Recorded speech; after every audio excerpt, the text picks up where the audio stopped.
Okay, so I'm in two phases of training. I'm going to have prehab or pre-surgery, and I'm going to have my post-surgery. One of the things that I'm excited about trying, and the research is out there, it's proven effective, is blood flow restriction training. And I'm working with Kevin Nahn of Kaiser Sports Medicine. He's a physical therapist who used to work at a more boutique place. And I said, hey, what are your thoughts? What are your opinions on blood flow restriction training? He said, absolutely. It's a critical and effective rehab modality. So I'm going to both prehab with it starting next week. My surgery is on, like I said, on the 23rd, and kind of test out the blood flow restriction training.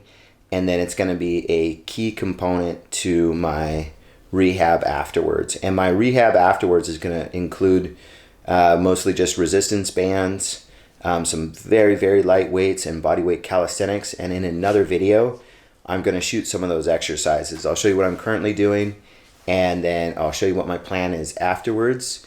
I'm going to do dynamic tensioning exercises, and I'm really, really going to focus on reprogramming how I'm using my muscles.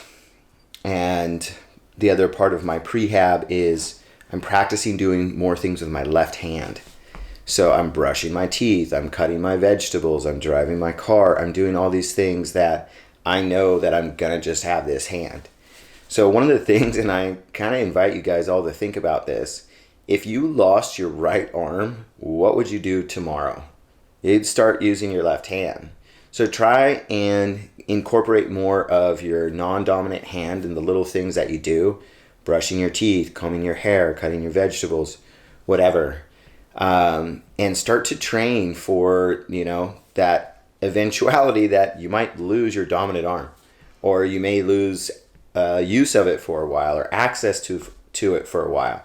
And if that happens, what are you going to do? So start training that non-dominant arm.